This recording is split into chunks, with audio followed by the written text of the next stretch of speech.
ఏమండి టీ తీసుకొచ్చా. ఏంటి ఫోన్లో బిజీ?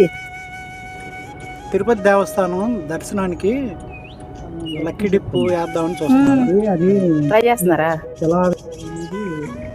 ఫోన్లో అవటం లేదు, ల్యాప్టాప్ ద్వారా ట్రై చేస్తున్నాను. తాగండి. టీ రైస్ ట్రై చేయండి. అదృష్టం అంటే లక్కీ డిప్ తగిలితే తిరుమల వెళ్ళొచ్చు. తిరుమల లంచ్లో ఏంటి? అప్పుడే టిఫిన్ అయ్యింది, టీ అయ్యింది, లంచ్కి వెళ్ళిపోదామా? ఇవాళ దోసకాయ పప్పును అరటికాయ వేపుడు. దోసకాయ పప్పు కాకుండా వేరేది టమాటా పప్పు అదే గట్టిగా వండుతారు కదా ఫంక్షన్స్ వాటిల్లో, అలా వండుతావా ఈరోజు? మంగళవారం వండాను కదా పప్పు, టమాటా పప్పే కదా. సాటర్డేగా, సాటర్డే అయితే గట్టిగా వండాలా ఏంటి? టమాటా పప్పే కావాలా? దోసకాయ పప్పు వద్దా? వద్దొద్దు, టమాటా పప్పు గట్టిగా వండితే బాగుంటుంది. అరటికాయ ఫ్రై దోసకాయ టమాటా వేయటమే వేస్తాలేండి, అంతా మీ ఇష్టమే కదా. ఓకే ఓకే సార్ నేను వంట మొదలు పెట్టుకుంటాను. ఈలోపు ఈ ఆన్లైన్ డిప్. ఓకే.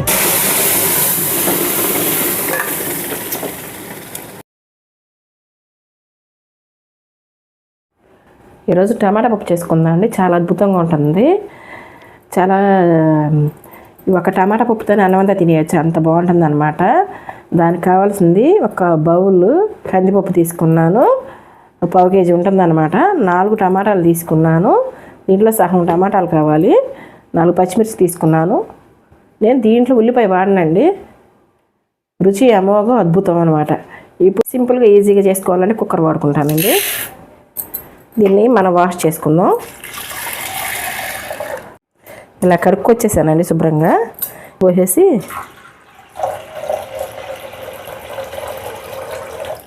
ఒక అరగంటసేపు నానబెట్టుకుందాం. నానబెట్టుకున్న కందిపప్పులని మునగార నీళ్ళు పోసుకోవాలి. నూనె వేసుకొని కుక్కర్ మూత పెట్టేసుకొని విజిల్ పెట్టుకోవాలి. 3 విజిల్స్ వచ్చేదాకా పప్పు ఉడికించుకుందాం. విజిల్స్ 3 వచ్చినాయని కట్టేశాను, ఆవిరి కూడా పోయింది. ఇప్పుడు తీసి చూద్దాం. శుభ్రంగా ఇలా ఉడికిపోయింది కదా. ఇప్పుడు మనం దీంట్లో కాస్త నీళ్ళు పోసుకుని టమాటాలు వేసేసుకుందాం. టమాటాలు పచ్చిమిర్చి కట్ చేశాను. చిన్న ఉసిరికాయ సైజ్ అంత చింతపండు అనమాట తీసుకున్నాను, ఇది కూడా వేసేసుకుందాం. అన్నీ వేసేసుకుని ఒక విజిల్ తెప్పించుకుందాం. ఇలా చేయడం వల్ల పప్పు చాలా టేస్టీగా ఉంటుందండి, చాలా బాగుంటుంది. నెయ్యి వేసుకుని అన్నంలో కలుపు తింటే అసలు బ్రహ్మాండంగా ఉంటుంది. ఇంత అంతా కలిగి తిప్పుకుని ఒకసారి విజిల్ పెట్టేసుకుందాం. ఒక విజిల్ వస్తే సరిపోతుంది.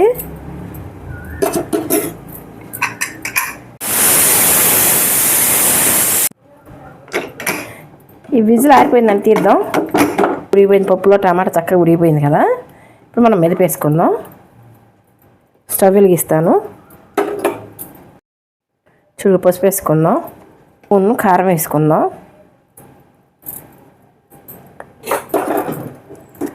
మెదుపుకుందామండి. కాస్త రుచికి సరిపడ ఉప్పు వేసుకుందామని గల్లు ఉప్పు వేస్తున్నాను నేను.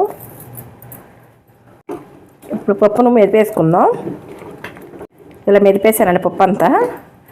కాస్త 2 రెమ్మలు కరివేపాకు వేసుకుందాం. ఇప్పుడు తాలింపు వేసుకుందామండి. ఇలా చేయడం వలన పప్పు చాలా టేస్టీగా చాలా బాగుంటుంది. ఇలా తింటే అబ్బా అద్భుతంగా ఉంది అంటారు, అంత బాగుంటుంది అనమాట.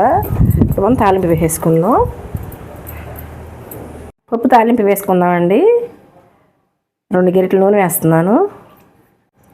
నూనె కాగిందండి. శనగపప్పు, సాయిపప్పు, ఆవాలు, జీలకర్ర,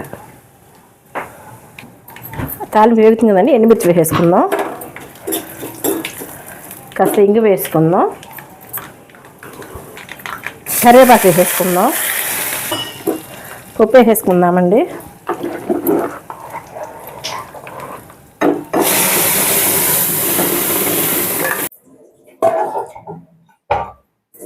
టమాటా పప్పు ఇలా రెడీ అయిందండి. ఇలా ఉసిరావకాయ పచ్చడి, అరటికాయ ముద్ద వేపుడు, వడియాలు ఇంకా ఇవన్నీ వేస్తున్నావు, వడియాలు, చట్నీ, వడియాలు తినండి, రైస్ పెట్టండి. కర్రీ. అసలు పప్పు నాకు ఫేవరెట్ పప్పు ఏది? మీరు అడిగారని చెప్పేసి పప్పు చేయలేరండి. పప్పు చేయలేదా? చేయలేదు. ఇంకా నేను చేస్తానని మాటిచ్చు. ఎందుకు అంత ఇష్టపడతారు? కొంచెం మీరు గట్టిపప్పు అంటున్నారు కదా, ఇదిగోండి వండకుండా ఉంటాను అడిగిన తర్వాత. వా. ఏది? ఓకే మీరు అడుగుతున్నారు కదా. Okay okay okay.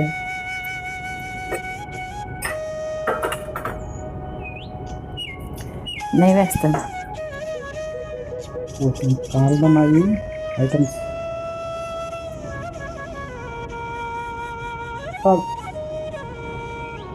ఎక్కువ అయినా మర్చిపోయాను, మా అమ్మ నీకు నేర్పింది కదా ఇలా వంటలు ఇవన్నీ. నిమ్మ దగ్గరే నేర్చుకున్నాం. మరి పెళ్ళైన గారికి నిమ్మ దగ్గరే ఉన్నది, అందుకే అత్తయ్య గారి దగ్గరే ఉన్నది.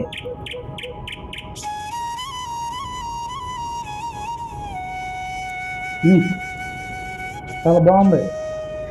మా అమ్మ వచ్చి వండినట్టే ఉంది మళ్ళీ. అమ్మో, ఈ పొగర్తలు ఎందుకు తినండి.